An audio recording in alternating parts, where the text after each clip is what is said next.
चई तो त पढ़ शहीदन जे रत जी भी कहानी ना हिकिड़ो बिलावल हो जेको घाणे में कटिजी वियो ॿियो सैयदा जंहिंजी पुॼाणी ना मुंहिंजी क़ौमी तहरीक जा कारकुनो साईं GM जा सिपाहियो सिंध जा वारिसो जीए सिंधु देश जीए मुंहिंजो अदीम रहबर साईं GM अॼोको असांजो ही एहतजाज जेको घणे वक़्त खां ई हिन गुलशन हदीद अंदरि सिंधी माण्हुनि सां मुसलसल नाइंसाफ़ियूं थी रहियूं आहिनि। हिकु तरफ़ जेके धारिया जेके पंहिंजे वतन जा ॾुकड़ियल हिते अची रहनि पिया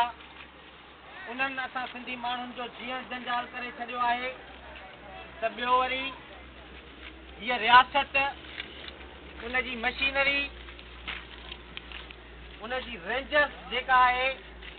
उहा उन्हनि सां गॾिजी असांजे सिंधी माण्हुनि खे जेको मुसलसल टारगेट करे रही आहे उन्हनि जे ख़िलाफ़ ई असांजो अॼु पुरअमन एहतजाज आहे। घणे वक़्त खां सिंध अंदरि महराबपुर खां वठी गोलारची खां वठी गुलशन हदीद ताईं जेके पंजाब साम्राज्य जा माण्हू एजेंसियुनि जा दलाल हिन रियासत जा जेके माण्हू आहिनि उहे माहौल ख़राब करण जूं साज़िशूं पिया कनि पर अफ़सोस हिन वक़्त जा हुकुमरान बजाए उन शइ ते नोटिस वठनि पर असांखे ॾाढो ॾुख थो थिए त साजिद जोखे जहिड़ो माण्हू जॾहिं हुकूमत न हुई त हिते क़ौम परस्तनि सां गॾु बि पाण खे वॾो क़ौम परस्त सॾाईंदो हो ऐं इहो ई चवंदो हो त सिंधी माण्हुनि जो हॾु ॾोखी मां आहियां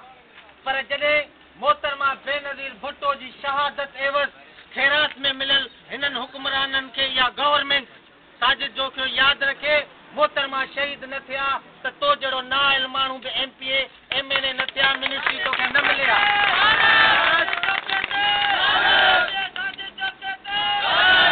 पर हिननि माण्हुनि मोहतरमा जी शहादत एवज़ तव्हांखे वोट ॾेई इन करे न आंदो त तव्हां पंजाबियुनि जी दलाली कयो तव्हां हिननि पंजाबियुनि जा बूट साफ़ कयो तव्हां उन्हनि खे ख़ुशि करण लाइ असां सिंधी माण्हुनि सां नाइंसाफ़ियूं कयो इन करे तव्हांखे हिननि माण्हुनि वोट न ॾिनो तव्हां भले कयो असां सिंधी माण्हू मुसलसल इहे नाजाइज़ूं सहंदा पिया अचूं अहिड़ी का बि ॻाल्हि न आहे वक़्तु वरी बि फिरणो आहे इक़्तिदार अचण वञण जी शइ आहे कल्ह डॉक्टर ज़ुल्फ़िकार मिर्ज़ा क़ौम परस्तनि ख़िलाफ़ वॾियूं भिबकियूं हणंदो हो वॾियूं वावेलाऊं कंदो हो जॾहिं हुन खां इक़्तिदार खसियो वियो 3 ॾींहं अॻु में हुनखे चयो वियो त तूं इस्तीफ़ा ॾे त कल्ह हुनखे ख़बर हुई त मूंखे सिंधी अवाम वटि वञिणो आहे असेंबली में हुननि जी हुकुमरानी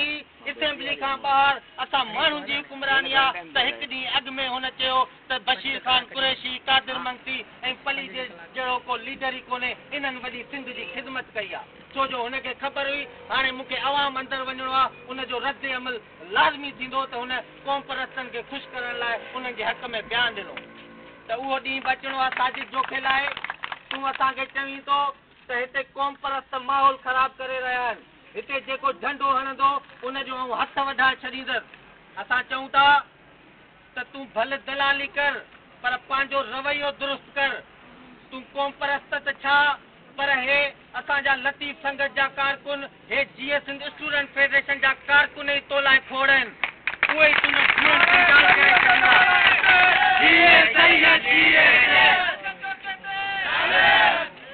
असां हिन स्टेज खे इहो ॿुधाइण था चाहियूं ख़ुदा असां पुरअमन माण्हू आहियूं असां पुरअमन जिदोजहद ज़रिए हिन पाकिस्तान खां अलहदगी चाहियूं था असां पुरअमन जिदोजहद ज़रिए पंहिंजे हिन वतन जी हुकुमरानी चाहियूं था हक़ में हाकिमियत चाहियूं था असांखे अहिड़ो तंग न कयो जो बलोचिस्तान अंदरि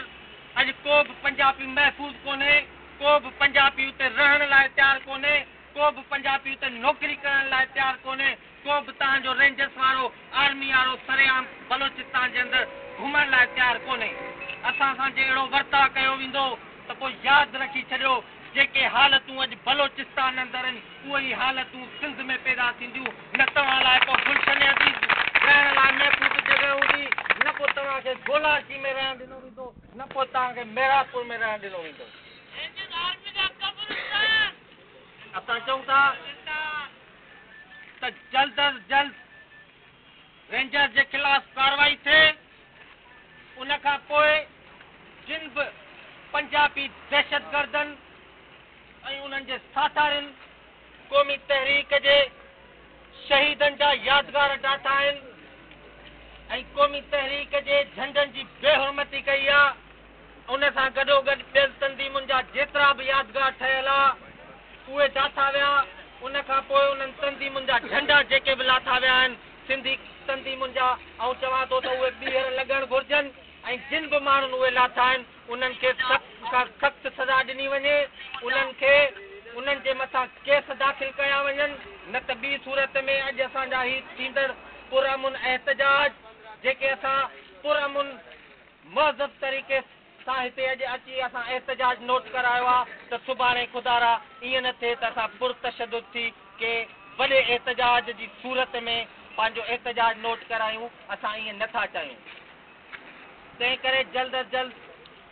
हिते जेका रेंजर्स मुक़ररु कई वई आहे उनखे नेकाली ॾिनी वञे ऐं दहशतगर्दनि ख़िलाफ़ जल्द अज जल्द कार्रवाई कई वञे न त ॿी सूरत में असां सॼी सिंध अंदरि एहतजाज कंदासीं ऐं तव्हांजा रोड ऐं रस्ता बंदि कंदासीं महिरबानी थी तुंहिंजी ॿाहुनि में चूड़ियुनि जी मौसम रहे